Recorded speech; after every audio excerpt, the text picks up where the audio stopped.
Hello, it's me again. I'm but a young warthog, but I have learnt many things throughout my life and want to share some of these things with you. Let's get right in. My first thing I want to talk about is sleep. This is neglected way too much. You spend about a third of your day in bed, so investing time and effort to optimize your sleep can improve your health in the short term and long term. In the short term, you don't need to drink as much coffee or energy drinks, and in the long term, you could prevent muscle aches and you have more accumulated energy to spend on achieving more every day. How can we do this? We can start by cleaning our sheets more often.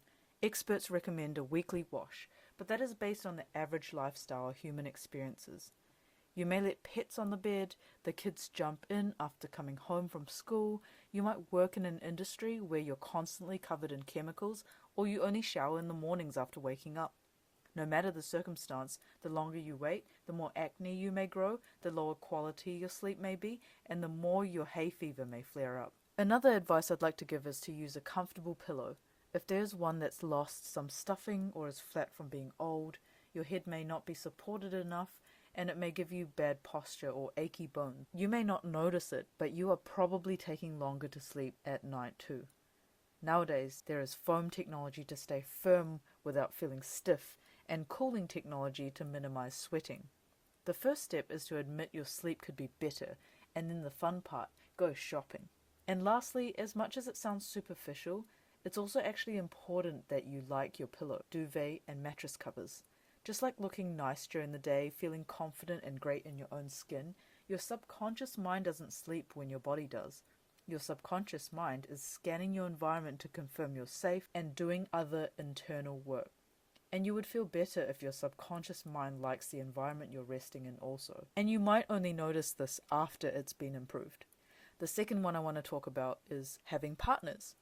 Whether you have one or want one, there are things I would say are particularly good to work on. I am not saying that it's the most important, but they are something that are underrated and not talked about enough. As you and the other person are two complex human beings that are constantly evolving, the relationship between the two of you are constantly evolving also.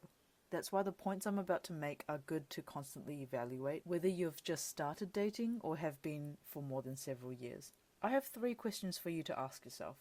I may sound like a pessimist, but they basically stem from the common sources of arguments, or the common reasons why people break up. The first one, what are some habits you don't like about them? Remember that there is a honeymoon period, and you'd rather acknowledge these early, at least with yourself internally, before it's something that surprises both of you later down the track. The second one, are they lifting you up? Do they make your life better in any way? We live in an age where everyone is more individualistic than ever. Women have jobs and can vote. There's much less of a societal pressure to marry, have kids, or buy a house. If you were thriving on your own, what's the point of finding a partner if you like where your life is like right now? Unless your partner adds value in some way, in any way, right? And the last one is not actually a question. It's me telling you that it is very important to make time for each other.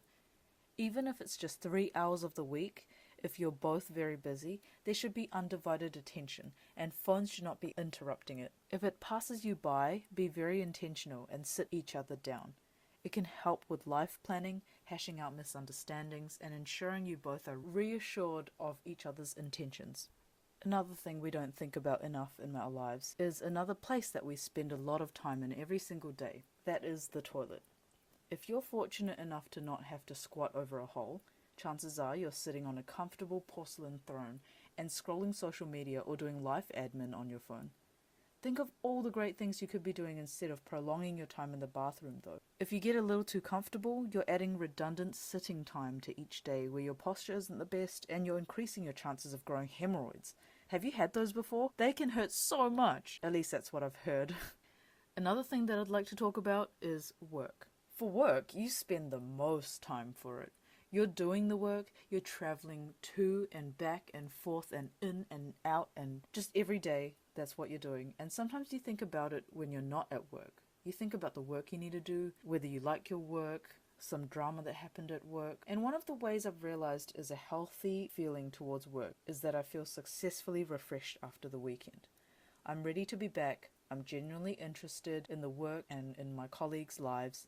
and I can switch on immediately each morning. On the flip side, you can even go on a long leave from work and dread coming back even more than before you left. I'm just saying to be mindful of this mind frame shift. Don't ignore this feeling as your subconscious is telling you that something should be improved. Write down what you're enjoying at work and what you're not.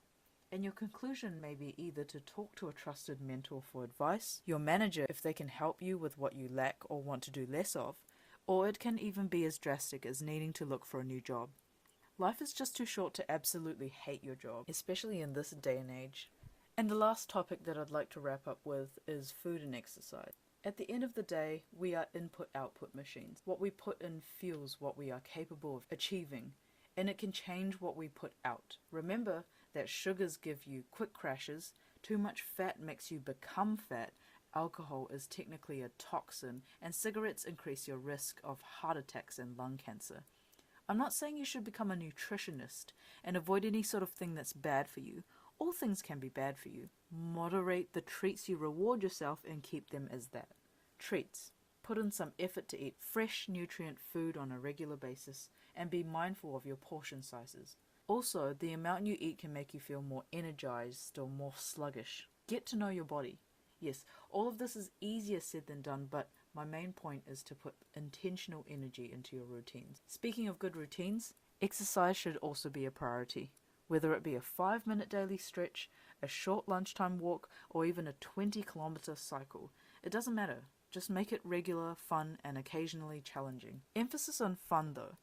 Like my other video where I talked about learning Chinese, habits come naturally when you enjoy it and you don't see it as an intentional chore.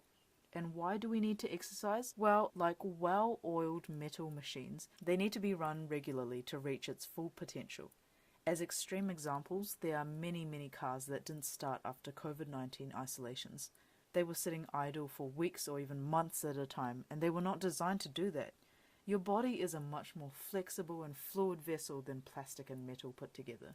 I'm not trying to convince you to be an athlete, but I am saying that there is a huge value in minimizing the chance of hurting yourself from doing something small and dumb like opening a door or walking upstairs. Keep your ankle flexible so you can live your life. Roll it occasionally and not end up in hospital.